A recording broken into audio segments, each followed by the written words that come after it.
जो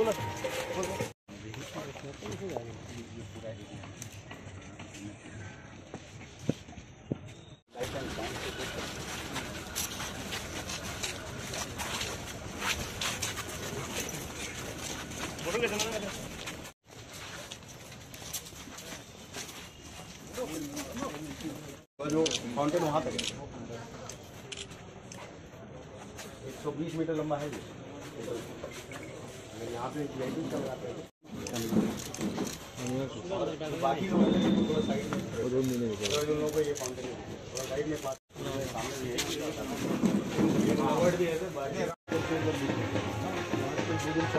मेरा इधर वाला साइड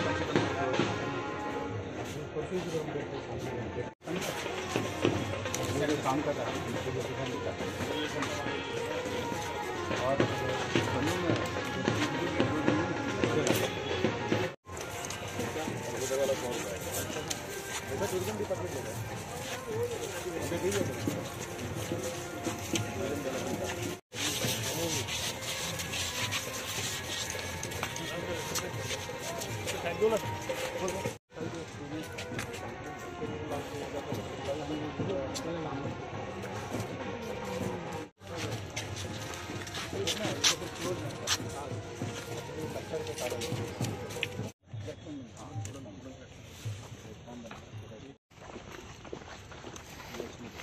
ಬೋರ್ ಹೋಗ್ರೆ ಅದರಲ್ಲಿ ಆಯ್ತಾ ಆಮೇಲೆ ದೂರ ತಿರುಗಲಿಕ್ಕೆ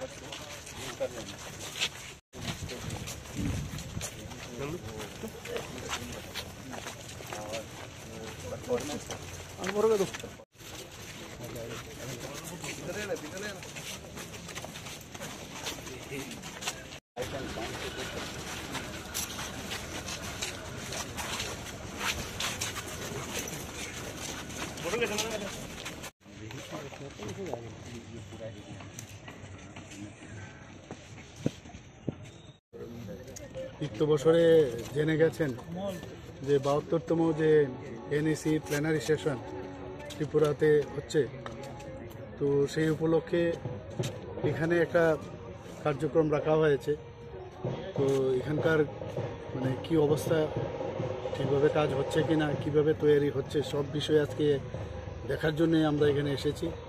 এবং প্রথমে কয়েকটা জায়গা ডিসিশন হয়েছিল যে ওই সাইডটাতে মানে এই ধরনের কার্যক্রমের একটা পার্ট ওখানে রাখা হবে, কিন্তু এখানে এসে আমাদের মনে হলো যে অন্য সাইডে করলে বেটার হবে। তো আশাতে এই সুবিধা হয় যে কোন দিকে হলে বেটার হবে, তো আমরা সেইভাবে সব জায়গায় দেখছি। তো এখন আরও যেখানে প্ল্যানারি সেশন হবে তো সেই জায়গায়ও যাচ্ছি। হোটেলে যারা থাকবেন আমাদের আপনারা সবাই জানেন যে এনইসির যিনি চেয়ারম্যান উনি হচ্ছেন আমাদের কোঅপারেটিভ এবং মাননীয় হোম মিনিস্টার অমিত শাহজি, উনি আসছেন 20 তারিখ এবং 21 তারিখে এখানে প্ল্যানারি সেশন হবে, নেসাকেরও বৈঠক হবে। তো আমাদের জন্য একটা অত্যন্ত একটা বড় খবর যে নর্থ ইস্টের অষ্টলক্ষ্মীর সমস্ত মুখ্যমন্ত্রী উপমুখ্যমন্ত্রীরা আসছেন, গভর্নররাও আসছেন। তো সেই বৈঠক চলবে এবং বিভিন্ন বিষয় নিয়ে নর্থ ইস্টের যে প্রজেক্ট এবং ডেভেলপমেন্ট নিয়ে কথাবার্তা হবে। আমি আশা করি যে এটা আমাদের জন্য অত্যন্ত খুশির বিষয় যে এখানে এই ধরনের যে প্ল্যানারি সেশন এবং নেসাকের মিটিংয়ে হচ্ছে। স্যার, বাংলাদেশের সেনা প্রাক্তন সেনাদের হুমকি ত্রিপুরা এবং পশ্চিমবঙ্গ দখল করা, কীভাবে দেখছেন ব্যাপারটা? এগুলো তো আমরা আগেও বলেছি, অনেকবার কথা হয়েছে। তো আমি আর কি বলবো, যারা যত বেশি গর্জায় তত বর্ষায় না, আমরা সবাই জানি। তো let them bark, no problem. Sir, আপনি কালকে ভাষণেও বললাম, ওনার সাথে কথা হয়েছে, ওনার ছেলের সাথেও কথা হয়েছে যে ওনারা বলেছেন একটা টিম এখানে পাঠাবেন এবং প্রায় 45 to 50 মিনিটস ওনাদের সাথে কথা হয়েছে। অত্যন্ত পজিটিভ ওনাদের মুড আমরা দেখলাম। ত্রিপুরা নিয়ে ওনাদের অনেক ধারণা ছিল না, তো নিজেই বললেন যে আমরা আসবো এখানে, মা ত্রিপুরা সুন্দরীকে দেখতে আসবেন।